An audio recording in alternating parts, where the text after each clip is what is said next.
నిన్న first ODI match జరిగింది, India versus New Zealand. ఆ మ్యాచ్ గురించి మనం ఫుల్ హైలైట్స్ తెలుగులో చాలా క్లారిటీగా మాట్లాడదాం. ఎందుకంటే ఫస్ట్ అయితే విరాట్ కోహ్లీ వచ్చిన ప్రతి బాల్ నుంచి టాప్ గేర్లోనే ఆడిండు. అండ్ 93 రన్స్ పైన అవుట్ అయ్యిండు, సెంచరీ అయితే మిస్ అయ్యిండు. అక్కడ నుంచి మొత్తం నిజంగా మ్యాచ్ మొత్తం చూడాలని కూడా కనిపించలే ప్రతి ఒక్క విరాట్ కోహ్లీ ఫ్యాన్స్ కింద. ఎందుకంటే అక్కడ అవుట్ అయిపోయిన సిచ్యువేషన్ నుంచి అందరు సైలెంట్ అయిపోయినాం. అండ్ చాలా ఉన్నాయి మాట్లాడేది.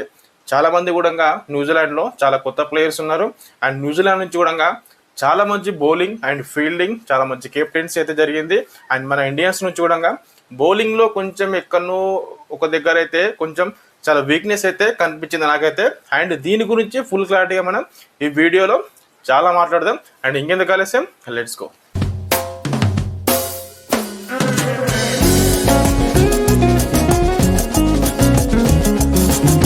Hi hello, welcome back to Kiran crazy reviews. First of all చాలా మంది కూడా మన వీడియోస్ చూస్తున్నారు అండ్ లైక్ చేస్తున్నారు, కానీ సబ్స్క్రైబ్ చేసుకోవట్లేరు. మీరు ఒకటి చేయాల్సింది సబ్స్క్రైబ్ చేసుకొని పెట్టుకోండి. అండ్ మన వీడియోస్కి నిజంగా మన ఛానల్కి 5000 సబ్స్క్రైబర్ మనం రీచ్ అవ్వాలి, అదొక్కటే మనకు టార్గెట్ ఫస్ట్ అయితే. అండ్ ఇప్పుడు మనం నిన్న జరిగిన మ్యాచ్ గురించి ఫుల్ క్లారిటీగా మాట్లాడదాం. ఫస్ట్ అయితే న్యూజిలాండ్ అయితే ఫస్ట్ బ్యాటింగ్కి వచ్చింది భయ్య. ఫస్ట్ బ్యాటింగ్లో 300 రన్స్ అయితే వాళ్ళు స్కోర్ చేశారు. ఫస్ట్ మనం బ్యాటింగ్ రివ్యూ మాత్రం మాట్లాడదాం, దాని తర్వాత బౌలింగ్ రివ్యూ మాట్లాడదాం, దాని తర్వాత మ్యాచ్ ఎక్కడ టర్నింగ్ అయిందో మ్యాచ్ టర్నింగ్ పాయింట్ మాట్లాడదాం, దాని తర్వాత నెక్స్ట్ ఫీల్డింగ్ అండ్ కెప్టెన్సీ. ఈ 4 పాయింట్స్ గురించి మనం ఫుల్ క్లారిటీగా మాట్లాడతాం. ప్రతి ఒక్కరు మైండ్లో పెట్టుకోండి. అండ్ ఫస్ట్ అయితే బ్యాటింగ్ రివ్యూ. న్యూజిలాండ్ ఫస్ట్ బ్యాటింగ్కి వచ్చి 300 రన్స్ అయితే వాళ్ళు స్కోర్ చేశారు. నిజంగా అటో ఇటో తనలాడుతూ వాళ్ళు 300 రన్స్ అయితే వాళ్ళు స్కోర్ చేశారు. అది చాలా మంచి స్కోరు. ఇండియాకి చాలా మంచి టార్గెట్స్ వాళ్ళు సెట్ చేసినట్టే. ఎందుకంటే న్యూజిలాండ్ నుంచి మంచి ఫీల్డింగ్ ఉంటుంది కాబట్టి ఖచ్చితంగా 300 అంటే ఒక 330, 335 అట్లా రన్స్ మనం ఎక్స్పెక్ట్, ఆ రన్స్కి మనం చేజ్ చేస్తున్నట్టు మనం అనుకోవచ్చు అంతే.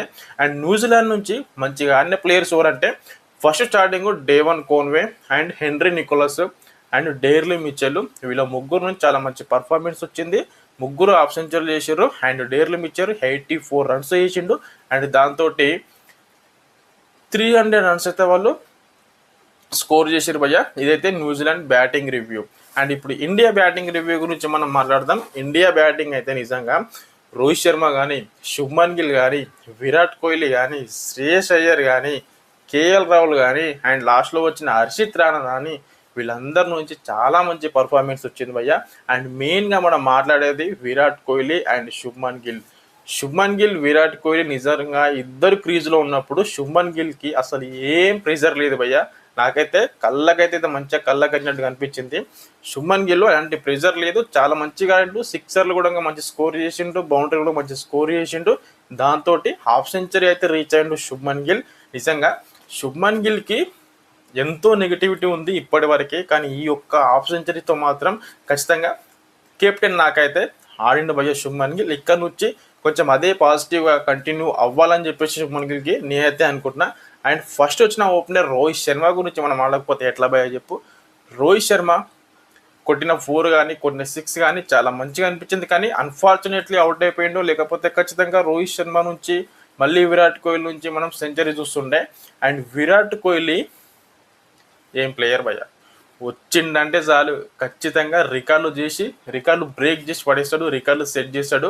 అండ్ సేమ్ అదేవిధంగా నిన్న కూడా ఇంటర్నేషనల్ క్రికెట్లో అత్యధిక రన్స్ సాధించిన ప్లేయర్లలో ది గ్రేట్ ప్లేయర్ కుమార సంగకార రికార్డ్ని అయితే బ్రేక్ చేసి నెంబర్ 3 పొజిషన్ నుంచి ఇప్పుడు నెంబర్ 2 పొజిషన్లోకి వచ్చేసిండు మన విరాట్ కోహ్లీ. అండ్ ఫస్ట్ పొజిషన్లో ఎవరున్నారు, the God of cricketer Sachin Tendulkar. And ఇప్పుడు సెకండ్ పొజిషన్లో విరాట్ కోహ్లీ. అండ్ అట్లాగే ఓడిఐలో కూడా ఎక్కువ రన్స్ సాధించిన ప్లేయర్స్లలో కుమార సంగకార రికార్డ్ని అయితే బ్రేక్ చేసి నెంబర్ 2 పొజిషన్లోకి వచ్చిండు మన విరాట్ కోహ్లీ. అండ్ ఇప్పుడు ఫస్ట్ పొజిషన్లో same Sachin Tendulkar and second పొజిషన్లో విరాట్ కోహ్లీ. నిజంగా ఇలాంటి రికార్డులు ఎన్నో బ్రేక్ చేస్తూ ఉంటాడు విరాట్ కోహ్లీ. మనకు ఒకటి డిసప్పాయింట్ చేసింది ఎక్కడంటే 93 రన్స్ పైన అయితే అవుట్ అయ్యింది కదా విరాట్ కోహ్లీ. అక్కడ కొంచెం మనం సైలెంట్ అయిపోయినాం. ఎందుకంటే 90s పైనకు వచ్చిందంటే విరాట్ కోహ్లీ ఖచ్చితంగా సెంచరీ చేసి తీరుతాడు. అండ్ అట్లాగే నిన్న విరాట్ కోహ్లీ ఫస్ట్ బాల్ నుంచి కూడా టాప్ గేర్లో ఆడిండు. వింటేజ్ విరాట్ కోహ్లీ అయితే మనం చూసినాం, అంతే కదా. చూస్తే మాత్రం కింద కామెంట్ చేయండి ఖచ్చితంగా. విరాట్ కోహ్లీ ఫ్యాన్స్ అంటే ఏందో మనం చూపించాలంటే కింద కామెంట్ చేయండి. అండ్ నెక్స్ట్ వచ్చిన శ్రేయస్ అయ్యర్ కానీ చాలా మంచి పర్ఫార్మెన్స్ ఇచ్చిండు. వాయిస్ కెప్టెన్ అంటే శ్రేయస్ అయ్యర్ ఇంకా అంతే, ఇంకా అది ఎప్పటికి కూడా చేంజ్ చేయాల్సిన అవసరం లేదు. అలాంటి ప్లేయరు నెంబర్ 4లో వచ్చిండు. అండ్ నెంబర్ 5లో వచ్చిన జడేజా నుంచి అంత పర్ఫార్మెన్స్ అయితే లేదు. అండ్ నెంబర్ 6లో వచ్చిన కేఎల్ రాహుల్ చాలా మంచి పర్ఫార్మెన్స్ ఉంది.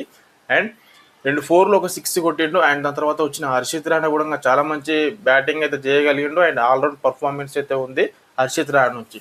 ఇదైతే batting review from New Zealand and India side నుంచి. అండ్ ఇప్పుడు నెక్స్ట్ పాయింట్ మనం మాట్లాడదాం బౌలింగ్ రివ్యూ. బౌలింగ్ రివ్యూకి వచ్చేసరికి ఫస్ట్ మనం ఇండియా బౌలింగ్ గురించి మాట్లాడితే ఎక్కడో కొంచెం నాకైతే అంత మరి వేసిన ప్రతి బాల్కు వికెట్ వస్తుంది అన్నట్టుగా వాళ్ళైతే వేయలేరు మనోళ్ళు. కానీ మొహమ్మద్ సిరాజ్ 2 వికెట్లు తీసిండు, హర్షిత్ రాణా 2 వికెట్లు తీసిండు. వీళ్ళిద్దరి నుంచి పర్ఫార్మెన్స్ మంచిగా ఉంది. అండ్ ప్రసిద్ధ్ కృష్ణ కూడా 2 వికెట్లు తీసిండు. టోటల్గా పేసర్స్ నుంచి మనకు 2 వికెట్స్ అయితే వచ్చినాయి. అండ్ స్పిన్నర్స్ నుంచి అంత పర్ఫార్మెన్స్ మనకు రాలేదు, వికెట్లు అయితే రాలేవు. కుల్దీప్ యాదవ్ నుంచి ఓన్లీ ఫస్ట్ వికెట్ వచ్చింది. అండ్ జడేజా నుంచి వికెట్ అయితే ఏం రాలేదు. అండ్ బ్యాటింగ్లో కూడా అంత రన్స్ కూడా ఏం రాలేవు. కాబట్టి జడేజా అయితే కొంచెం ప్రెజర్లో ఉన్నా నెక్స్ట్ మ్యాచ్లో మంచిగా ఆడుతాడని చెప్పేసి నేనైతే అనుకుంటున్నా. అండ్ మన బౌలర్స్ నుంచి వచ్చిన వికెట్స్ అయితే ఇవి. 3 పేసర్స్ నుంచి 2 వికెట్స్ వచ్చినాయి. అండ్ కుల్దీప్ యాదవ్ నుంచి 1 వికెట్ వచ్చింది. అండ్ ఇప్పుడు న్యూజిలాండ్ బౌలింగ్ రివ్యూ గురించి మనం మాట్లాడితే న్యూజిలాండ్ నుంచి కేఎల్ జెమిసన్ 4 వికెట్స్ తీసింది భయ్య. మామూలు బౌలింగా కాదు కదా. విరాట్ కోహ్లీ కూడా అవుట్ చేసింది కూడా జెమిసనే. అండ్ క్యాచ్ పట్టింది కూడా బ్రేస్వెల్. వీళ్ళిద్దరు కూడా ఆర్సీబీకి ఆడిర్రు విరాట్ కోహ్లీతో పాటు. కాబట్టి నిజంగా ఆ సిచ్యువేషన్ ఎవరుగా మర్చిపోం మనం. అండ్ 93 పైన విరాట్ కోహ్లీ అవుట్ అయ్యిండు చూసుకోండి.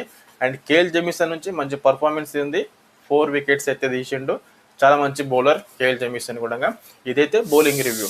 ఇప్పుడు మనం మ్యాచ్ ఎక్కడ టర్న్ అయింది దాని గురించి మనం మాట్లాడదాం. మ్యాచ్ ఎక్కడ టర్న్ అయిందంటే ఎప్పుడైతే మనలో బ్యాటింగ్కి వచ్చిర్రో అసలు వికెటే పడలే. ఎప్పుడైతే రోహిత్ శర్మ వికెట్ పడ్డది చూడు, అక్కడ విరాట్ కోహ్లీ వచ్చిన తర్వాత నుంచి విరాట్ కోహ్లీ, శుభ్మన్ గిల్ వీళ్ళిద్దరి నుంచి మంచి పార్ట్నర్షిప్ వచ్చింది. అసలు వికెట్ వచ్చుంటే అప్పటికైనా టర్న్ అయిపోతుండే, లేకపోతే అసలు టర్నింగ్ పాయింటే లేదు అక్కడ. ఎందుకంటే విరాట్ కోహ్లీ, శుభ్మన్ గిల్ చాలా మంచిగా ఆడుతున్నారు. అక్కడ నుంచి మ్యాచ్ మొత్తం చాలా ఈజీ అయిపోయింది. ఎక్కడ కూడా మళ్ళీ న్యూజిలాండ్ గేమ్లోకి వస్తుంది అన్నట్టు ఏ సిచ్యువేషన్లో కూడా అనిపించలేదు. మ్యాచ్ టర్నింగ్ పాయింట్ అసలు ఈ మ్యాచ్లో ఎక్కడ కూడా అంత అనిపించలేదు. కాబట్టి చాలా ఈజీగా మనలు చేంజ్ చేసి పడేసారు. అండ్ ఇప్పుడు నెక్స్ట్ పాయింట్ గురించి మనం మాట్లాడదాం. ఇదైతే చాలా ఇంపార్టెంట్ పాయింట్. ఎందుకంటే ఫీల్డింగ్ అండ్ కెప్టెన్సీ. ఈ ఫీల్డింగ్ కెప్టెన్సీ చాలా మంచిగా ఉంటేనే మ్యాచ్ విన్ అవ్వడానికి ఈ పాయింట్ మాత్రం చాలా దోహదపడుతుంది భయ్య. ఫస్ట్ మనం కెప్టెన్సీ అయితే చాలా మంచిగా చేసిండు. ఎవరు బ్రేస్వెల్ అండ్ శుభ్మన్ గిల్ చాలా మంచి కెప్టెన్సీ చేసిండు. అండ్ బ్రేస్వెల్కి మనం మెయిన్గా మనం మాట్లాడేది ఏంటంటే వాళ్ళ దగ్గర అందరు న్యూ బౌలర్స్ ఉన్నారు, కొత్త బౌలర్స్ ఉన్నారు. మన దగ్గర ఎక్స్పీరియన్స్ బ్యాటర్స్ ఉన్నారు. రోహిత్ శర్మ, విరాట్ కోహ్లీ, శ్రేయస్ అయ్యర్, కేఎల్ రాహుల్ లాంటి ప్లేయర్స్కి వేయాలంటే కొంచెం కష్టమే. అండ్ విరాట్ కోహ్లీ లాంటి ప్లేయర్స్కి వేయాలి బౌలింగ్ అంటే కొంచెం కష్టమే. కానీ కొత్త బౌలర్స్ కూడా చాలా మంచి బౌలింగ్ అయితే వేసారు. అండ్ బ్రేస్వెల్ అయితే మంచిగా బౌలర్ని అయితే రొటేట్ చేసిండు. సేమ్ అదేవిధంగా శుభ్మన్ గిల్ కూడా మన కెప్టెన్సీ అయితే శుభ్మన్ గిల్ నిజంగా చాలా మంచిగా చేసిండు. కాకపోతే కంపేర్ టు బ్రేస్వెల్ అయితే కొంచెం నాకు బ్రేస్వెల్ కొంచెం మంచి చేసింది అనిపించింది. ఎందుకంటే చాలా కొత్త బౌలర్స్ ఉన్నారు కాబట్టి. అండ్ ఇదైతే India New Zealand first ODI series భయ్య. అండ్ సెకండ్ ఓడిఐ ఎక్కడ స్టార్ట్ కాబోతుంది? రాజ్కోట్లో January 14th అయితే స్టార్ట్ కాబోతుంది. అండ్ ఫస్ట్ మ్యాచ్ మనం గెలిచినాం, ఇంకొక మ్యాచ్ గెలిచినామంటే సిరీస్ మనదే. అండ్ ఇంకొక మ్యాచ్ కాదు, ఖచ్చితంగా 3 మ్యాచ్లలో 3 మ్యాచ్ మనమే గెలిచి క్లీన్ స్వీప్ చేయాలని చెప్పేసి నేనైతే అనుకుంటున్నా. అండ్ మీరేమనుకుంటున్నారు కింద కామెంట్ చేయండి. అండ్ నెక్స్ట్ మ్యాచ్ ప్రివ్యూలో మళ్ళీ మనం కలుద్దాం. అప్పటివరకు థ్యాంక్ యూ ఫ్రెండ్స్. అండ్ ఇంకోటి చాలా క్రికెట్ అయితే ఉంది మే వరకు కూడా. ఇప్పుడు WPL కూడా జరుగుతుంది. దాని గురించి మనం వీడియోస్ చేయాలి అని మీరు కింద కామెంట్ చేస్తే ఖచ్చితంగా దాని గురించి కూడా చేస్తా. And next men's T20 world cup ఉంది, IPL ఉన్నది, అండ్ అండర్-19 T20 వరల్డ్ కప్ ఉంది, అండ్ ఉమెన్స్ వరల్డ్ కప్ ఉన్నది. కాబట్టి చాలా క్రికెట్ అయితే ఉన్నది. క్రికెట్ గురించి ఏం నాలెడ్జ్ మీకు కావాలన్నా నన్ను ఫాలో అయిపోండి, సబ్స్క్రైబ్ చేసుకొని పెట్టుకోండి అంతే. ఇంకా ఎందుకంటే ప్రతి ఒక్క అప్డేట్ మీ వరకు తీసుకొస్తా, మీ ముందుకు తీసుకొస్తా. నా టార్గెట్ ఒకటే 5000 సబ్స్క్రైబర్స్ మనం రీచ్ కావాలి, అంతే కదా. Thank you.